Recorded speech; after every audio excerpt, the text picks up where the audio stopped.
दोस्तों नमस्कार। दोस्तों, national frequency allocation plan 2025 release हो गया है और ये 2022 के नेशनल फ्रीक्वेंसी प्लान को रिप्लेस करेगा। ये डॉक्यूमेंट होता क्या है? ये पूरा प्लान बताता है कि जितने भी हमारे स्पेक्ट्रम बैंड हैं उसके यूसेज कैसे होने चाहिए और इंटरनेशनली वो कैसे अलाइन होता है दूसरे कंट्रीज से।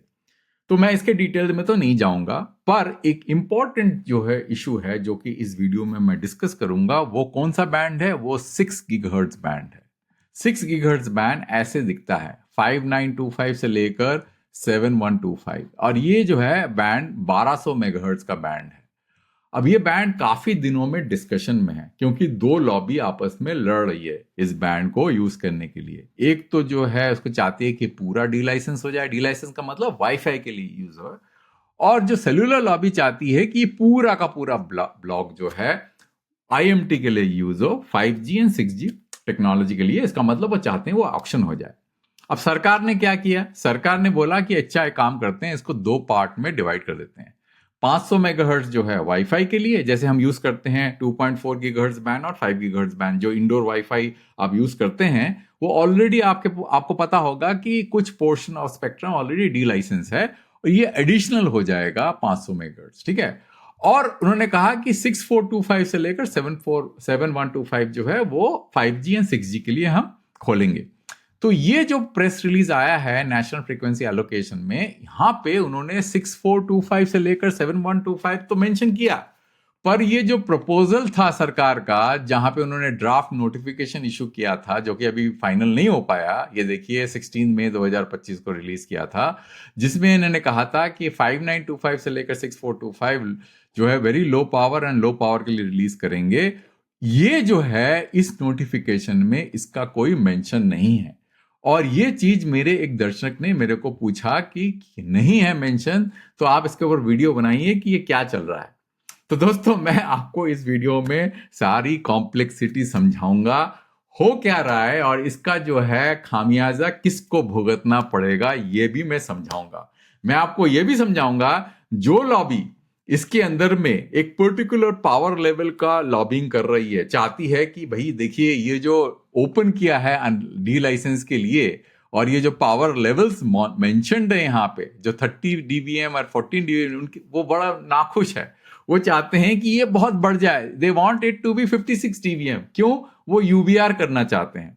तो मैं आज इस वीडियो में बताऊंगा कि इनका जो पॉइंट ऑफ व्यू है कि जो डी लाइसेंसिंग के लिए सरकार ने जो मन बना लिया था और उसमें वो पावर लेवल को बढ़ाना चाहते हैं, इनसे उनको क्या नुकसान होगा जो कि पावर लेवल बढ़ाना चाहते हैं। जो ये चाहते हैं कि ये वाला जो ब्लॉक ऑफ स्पेक्ट्रम है जो सरकार ने ऑलरेडी एनएफएफपी में जो है ओपन किया है, 6425 से लेकर 7425, जो मैं आपको यहां पे दिखा रहा हूं, यहां पे क्या फर्क पड़ेगा पावर लेवल बढ़ाने से? मतलब वो अपने पैरों पे कैसे कुल्हाड़ी मार रहे हैं।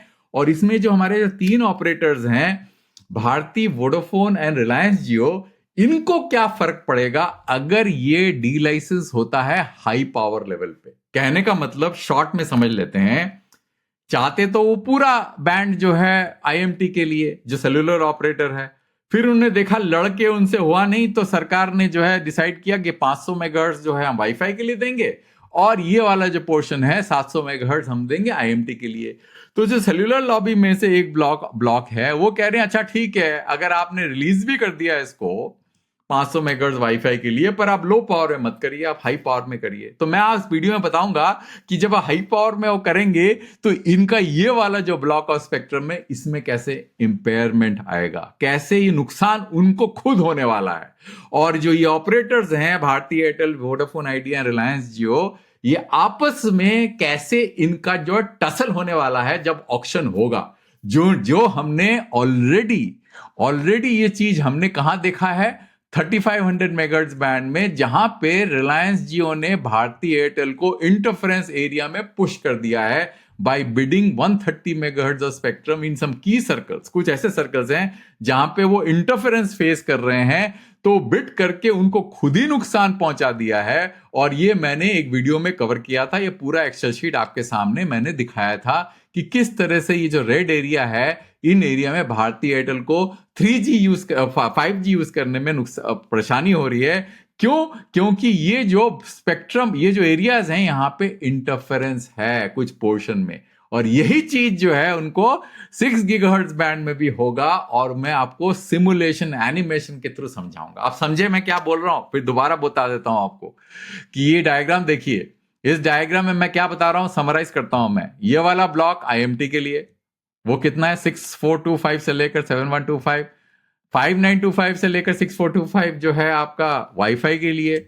आप ये चाहते तो थे आईएमटी के लिए, पर वाईफाई हो गया। अब चाहते हैं पावर लेवल बढ़ा दो। अब ये पावर लेवल जब बढ़ाएंगे तो यहां पे इंटरफेरेंस हो जाएगा।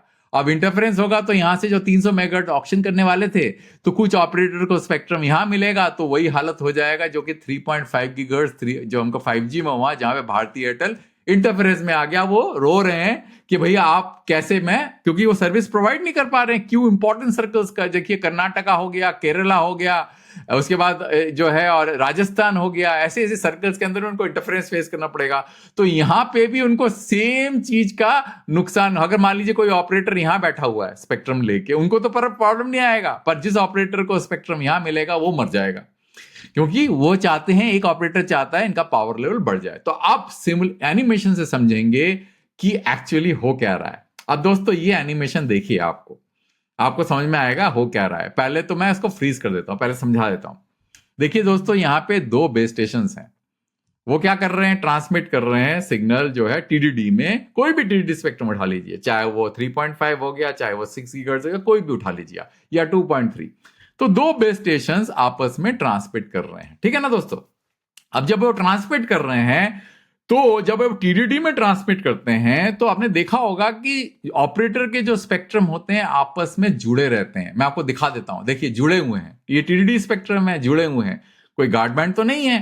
पर जब जुड़े रहते हैं तो ये आपस में डिसाइड करते हैं कि हम कुछ रूल फॉलो करेंगे, हम अनकोऑर्डिनेट ट्रांसमिट नहीं करेंगे। क्योंकि टीडीडी में क्या होता है दोस्तों, जो ट्रांसमिट होता है और रिसीव होता है वो सेम ब्लॉक ऑफ स्पेक्ट्रम में होता है। उनके लिए अलग अलग स्पेक्ट्रम नहीं होता, जिस तरह से फ्रीक्वेंसी डिवीजन मल्टीप्लेक्सिंग में क्या होता है, 2 अलग अलग ब्लॉक होते हैं, ट्रांसमिट के लिए अलग, रिसीव के लिए अलग। यहां पे दोनों सेम ही ब्लॉक में ट्रांसमिट होता है। तो क्या होता है दोस्तों, जब ये सेम ही ब्लॉक में ट्रांसमिट होता है, तो जो भी ट्रांसमिट एंड रिसीव का कॉन्फ़िगरेशन यूज करेंगे, क्योंकि हमेशा 1:1 नहीं होता, कोई 3:1 करता है, कोई 2:1 करता है, क्योंकि दो गुना ज्यादा ट्रांसमिट करता है, 1 गुना कम रिसीव करता है, ऐसे करके। बट दोनों को सेम कॉन्फ़िगरेशन यूज करना पड़ेगा, मतलब दोनों को सिंक्रोनाइज होना पड़ेगा। जहां पे रिलायंस जियो है, यहां पे भारतीय, दोनों को सिंक्रोनाइज होना पड़ेगा। अगर नहीं होते तो इंटरफेरेंस हो जाएगा। वही हम समझेंगे कि क्यों ऐसा होगा। तो देखिए, ये बेस स्टेशन है, मान लीजिए भारती का है, ये रिलायंस जियो का है, ये कोई भी ऑपरेटर लीजिए, ऑपरेटर ए, ऑपरेटर बी, ठीक है ना।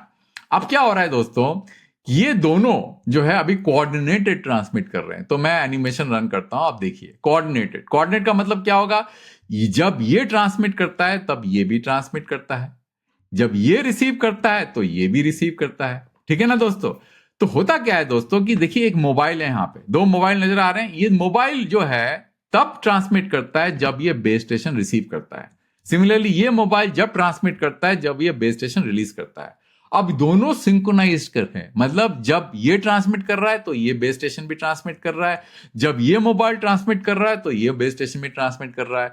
तो क्या हो रहा है दोस्तों, क्योंकि ये ट्रांसमिट कर रहे हैं, और यहां पे जो है आपका ये वाला जो आप देखिए मोबाइल है, इसको जो है ट्रांसमिट करके यहां पे सिग्नल को पहुंचाना है। क्योंकि मोबाइल जब ट्रांसमिट करेगा तो बेस स्टेशन को सुनना है, यहां पे मोबाइल जब ट्रांसमिट करेगा तो बेस स्टेशन को सुनना है, करेक्ट और नॉट।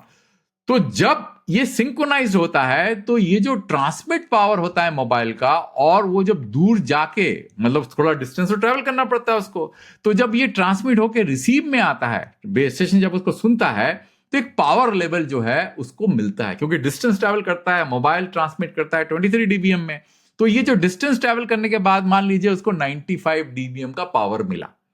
अब बाजू में ये भी ट्रांसमिट कर रहा है, क्योंकि अब ये ट्रांसमिट कर रहा है, क्योंकि कोऑर्डिनेशन है यहां पे। तो जब ये ट्रांसमिट कर रहा है तो ये जो है ट्रांसमिट कर रहा है, जब ये रिसीव कर रहा है तो ये रिसीव कर रहा है। तो क्या होगा कि कुछ स्पिल ओवर पावर मोबाइल से इसके अंदर में घुस सकता है, क्योंकि मोबाइल तब जब ट्रांसमिट कर रहा है तो ये भी रिसीव कर रहा है और ये भी रिसीव कर रहा है। तो ये वाला जब ट्रांसमिट कर रहा है तो यहां से थोड़ा स्पिल ओवर करके यहां पे सिग्नल जा सकता है, पर ये सिग्नल इतना कम होगा, इसलिए आप देखेंगे इंटरफेरेंस सिग्नल जो है -150 dBm दिखा रखा है मैंने। अब क्या होगा कि अगर मैं वन कोऑर्डिनेट कर लेता हूं, अनकोऑर्डिनेट में क्या हो रहा है कि ये ट्रांसमिट कर रहा है, ये रिसीव कर रहा है। तो अब क्या होगा दोस्तों, देखिए जो आपका इंटरफेरेंस जो होगा, यहां से जो इंटरफेरेंस मिलेगा इसको, इतना हाई इंटरफेरेंस मिलेगा -45, तो ये रिसीवर चोक हो जाएगा, क्योंकि यहां से सिग्नल आ रहा है, कितना पावर है -195 dB, यहां से सिग्नल आ रहा है, कितना पावर है -45 dBm, तो -45 dBm तो बहुत ज्यादा है कंपेयर टू -90, तो ये रिसीवर को ब्लॉक कर देगा, इसके रिसीवर को ब्लॉक कर देगा। सिमिलरली यहां पे भी रिसीवर ब्लॉक हो जाएगा। आपको दिख रहा है आपके, आप जरा ध्यान से देखिए, आपको नजर आ जाएगा। तो यहां पे क्यों ऐसा होता है, क्योंकि देखिए ये देखिए यहां पे स्पिलओवर दिख रहा है आपको, यहां पे स्पिलओवर, यहां से सिग्नल यहां स्पिलओवर हो जाती है, ये स्पेक्ट्रम बैंड है, और यहां से सिग्नल यहां स्पिलओवर हो जाता है, क्योंकि दोनों एक ही बैंड में ट्रांसमिट नहीं करते, बट यहां पे क्या होता है कि स्पिलओवर हो जाता है, आउट ऑफ बैंड स्पिलओवर हो जाता है। तो इसके लिए आपको क्या करना पड़ेगा, इसको खींच के अलग करना पड़ेगा। जैसे आप अलग करेंगे, देखिए सिग्नल डिग्रेड हो गया, यहां पे इंटरफेरेंस कम होता है पर आपका डिग्रेडेशन हो गया। आप और खींचेंगे, गार्ड बैंड को और बढ़ाएंगे, तो देखिए अब जो है इंटरफेरेंस इतना कम हो जाता है कि आपको जो है सिग्नल ढंग से मिलना शुरू होता है और वो ठीक से रिसीव करता है। क्यों? क्योंकि इसका स्पिलओवर जो है, यहां से लेकर यहां जो स्पिलओवर है, इतना ज्यादा उसका पावर लेवल नहीं होता कि उसको इंटरफेयर कर सके। तो इसलिए गार्ड बैंड की जरूरत पड़ती है ना। अगर मैं इसको पास लेके आऊं, देखिए फिर ब्लॉक हो जाएगा, देखिए ब्लॉक हो जाएगा। जैसे ही मैं इसको दूर लेके जाऊंगा तो क्या होगा कि देखिए क्लीन हो जाएगा, क्लीन गार्ड बैंड प्रोटेक्टेड। तो ये एक टीडीडी बैंड का एक बहुत बड़ा प्रॉब्लम है कि आपको सिंक्रोनाइज होना पड़ता है आपस में, या तो आप गार्ड बैंड रखिए या तो सिंक्रोनाइज हो जाइए, ठीक है ना। अब प्रॉब्लम क्या है दोस्तों, अगर आप वाईफाई करते हैं, जैसे मैं आप बता रहे हैं यहां पे वाईफाई करते हैं यहां पे, और यहां पे जो है आप अगर 5G करते हैं या 6G करते हैं और यहां पे कोई गार्ड बैंड नहीं रखते हैं, तो वाईफाई तो अनकोऑर्डिनेटेड है, वहां पे तो कोई कोऑर्डिनेशन का तो कोई सवाल ही नहीं उठता। जब ये, क्योंकि यहां पे तो आप कोऑर्डिनेट कर पा रहे हैं, क्योंकि दोनों ऑपरेटर यहां पे तो कोऑर्डिनेट हो रहा है, एक ऑपरेटर दूसरे ऑपरेटर से कोऑर्डिनेट कर रहा है कि जब तुम ट्रांसमिट करो मैं रिसीव करूं, जब आप ट्रांसमिट करो मैं रिसीव करूं। पर वाईफाई में तो ये पॉसिबल नहीं है, वो तो कैसे भी ट्रांसमिट करेगा। तो वाईफाई में अगर पॉसिबल नहीं है और वाईफाई में अगर गार्ड बैंड नहीं हो, तो वाईफाई क्या करेगा, आईएमटी को ब्लॉक कर देगा अगर पावर लेवल बहुत ज्यादा है। देखिए मैं 56 dBm में ट्रांसमिट कर रहा हूं, तो ये पूरी तरह से ब्लॉक हो जाएगा। तो 30 dBm में भी ब्लॉक होगा, पर थोड़ा सा गार्ड बैंड बढ़ाएंगे तो आप जो है आराम से इस सिग्नल को ले सकते हैं। भले ही जो है, क्योंकि सरकार ने क्या किया है, सरकार ने बोला है कि भाई आप आउटडोर में सिर्फ जो है 14 dBm कर सकते हो और इंडोर में 30 dB कर सकते हो। इसका मतलब इंडोर से सिग्नल तो बाहर जाएगा ही नहीं। मैं इसके बारे में बात कर रहा हूं, ये वाले बैंड के बारे में बात कर रहा हूं, ये वाले पोर्शन में। यहां पे उन्होंने क्या कहा, आउटडोर में सिर्फ 14 dBm और इंडोर में 30 dBm। तो यहां देखिए कि अगर आप 30 dBm कर रहे हैं और इंडोर में कर रहे हैं, थोड़े से गार्ड बैंड में काम बन जाएगा, ठीक है। बट अगर आप हाई पावर कर रहे हैं, देखिए ब्लॉक हो जाएगा, तो आपको गार्ड बैंड बहुत ज्यादा बढ़ाना पड़ेगा, कम से कम 100 मेगाहर्ट्ज का गार्ड बैंड रखना पड़ेगा। हो सकता है उससे ज्यादा ही रखना पड़े या 20 से रख, मतलब वो तो डिसाइड करेगा आफ्टर ट्रायल, राइट। ट्रायल के बाद में पता चलेगा कितना गार्ड बैंड चाहिए, क्योंकि ये अनकोऑर्डिनेटेड है ना। तो बिना गार्ड बैंड के चलेगा नहीं। तो जब बिना गार्ड बैंड के चलेगा नहीं, तो प्रॉब्लम क्या आने वाली दोस्तों, मैं आपको बताता हूं क्या प्रॉब्लम आने वाली है। यहां पे मान लो आप हाई पावर में ट्रांसमिट करते हो, ये वाले ब्लॉक में आप यूबीआर कर रहे हो, -56 dBm में यूबीआर करते हो, ठीक है ना। और यहां पे ऑक्शन हो जाता है, और जो ऑपरेटर जिसके पास में पैसा है वो बोलता है भाई मेरे को तो यहां पे स्पेक्ट्रम चाहिए, और धक्का मार के वोडाफोन आइडिया भारती को यहां पे डाल देता है। तो यहां पे जब डाल दिया आपने, तो भारतीय वोडाफोन को वही प्रॉब्लम आएगी जो भारतीय वोडाफोन को यहां पे आ रहा है, जो मैं आपको बता रहा था। ये देखिए यहां पे जो है आपको इंटरफेरेंस में डाल दिया, तो आप इंटरफेरेंस में हो गया क्या, जो ऑपरेटर के पास पैसा है उसने यहां स्पेक्ट्रम ले लिया, और यहां पे भी उसने यहां पे स्पेक्ट्रम ले लिया उन्होंने साइड में जाके, और यहां पे भी यूबीआर कर लिया, और यहां पे इंटरफेरेंस कर दिया उन्होंने।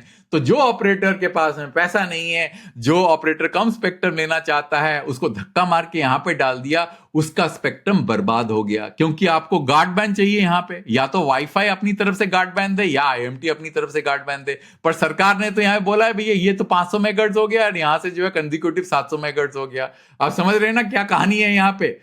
तो मुझे ये समझ में नहीं आता कि ऑपरेटर्स, जितने भी ऑपरेटर्स हैं, वो चुप बैठे हुए हैं, वो कुछ नहीं कह रहे हैं। उनको क्या पता नहीं है कि ऑक्शन में एक को तो यहां पे बैठना पड़ेगा, हो सकता है वोडाफोन आइडिया को बैठना पड़े। तो यहां पे अगर वो 56 डीबीएम ट्रांसमिट करेंगे हाई पावर में, तो वोडाफोन आइडिया को पैसा देना ऑक्शन में तो बेकार हो जाएगा, क्योंकि उसका सारा स्पेक्ट्रम बर्बाद हो जाएगा यहां पे तो आईएमटी का।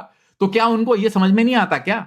मुझे तो आज तक ये समझ में नहीं आया है कि ऑपरेटर्स आपस में कोऑर्डिनेट क्यों नहीं करते। उनको ये बात समझ में नहीं आती कि चुप बैठे हुए हैं वो लोग। यहां पे तो या तो ये वाईफाई मत करो आप, ये पूरा आईएमटी कर दो आप। अगर आप वाईफाई कर रहे हो यहां पे, तो पावर लेवल तो काफी कम होना चाहिए। अगर पावर लेवल बढ़ा दोगे तो जो भी यहां पे आएगा, जो भी ऑपरेटर यहां पे आएगा, वो तो मर जाएगा, उसका सारा पैसा बर्बाद हो जाएगा, क्योंकि वाईफाई जो है इस ऑपरेटर को चलने नहीं देगा, बिकॉज वाईफाई में कोई कोऑर्डिनेशन पॉसिबल नहीं है। आप समझे क्या प्रॉब्लम हो रहा है यहां पे? तो ये मुझे समझ में नहीं आता कि ऑपरेटर्स चुप क्यों रहते हैं। उनको समझ में नहीं आता कि वो अपने पैरे पे खुद कुल्हाड़ी मार रहे हैं। यहां पे तो लाइव एग्जांपल है 3500 मेगाहर्ट्ज बैंड में। यहां देखिए, सारे सर्कल में रिलायंस ने 100 मेगाहर्ट्ज, जहां पे इंटरफेरेंस था वहां पे रिलायंस ने जो है 130 मेगाहर्ट्ज स्पेक्ट्रम लिया, जिससे कि भारती जो है इंटरफेरेंस में चला जाए। तो यही चीज जो है यहां पे भी होने वाला है। यहां पे भी सेम चीज होने वाला है। यहां पे जो है 300 मेगाहर्ट्ज स्पेक्ट्रम सरकार ऑक्शन करने वाली है। इसमें जो है मान लो 150 मेगाहर्ट्ज या 100 मेगाहर्ट्ज स्पेक्ट्रम यहां पे लेके बैठ जाएगा। एक को तो 100 मेगाहर्ट्ज यहां लेना पड़ेगा, वो बेचारा फंस जाएगा अगर यहां पे आप यूबीआर करोगे 56 डीबीएम में, क्योंकि आपको गार्ड में रखना पड़ेगा। समझ में आया दोस्तों आपको? तो ये सब चीज समझना बहुत जरूरी है। आप कुछ भी नहीं कर सकते। या तो आप पूरा स्पेक्ट्रम आईएमटी करो, अगर आपको वाईफाई करना है तो वाईफाई लो पावर में ही करना पड़ेगा, हाई पावर में आप कर नहीं सकते, नहीं तो आपका आईएमटी का स्पेक्ट्रम बर्बाद हो जाएगा। यही मेरे को कहना था दोस्तों इस वीडियो में। पहले भी मैं कई वीडियो बना चुका हूं और मैं बहुत पैशनेट हो जाता हूं इस सब टॉपिक में, क्योंकि मुझे समझ में नहीं आता कि लोग जो है चुप क्यों बैठते हैं, उनको अपने पैरों पे कुल्हाड़ी मारने में क्या मजा आता है। धन्यवाद दोस्तों अंत तक सुनने के लिए। मैं एक वीडियो दूसरे टॉपिक में जल्दी लेके आऊंगा।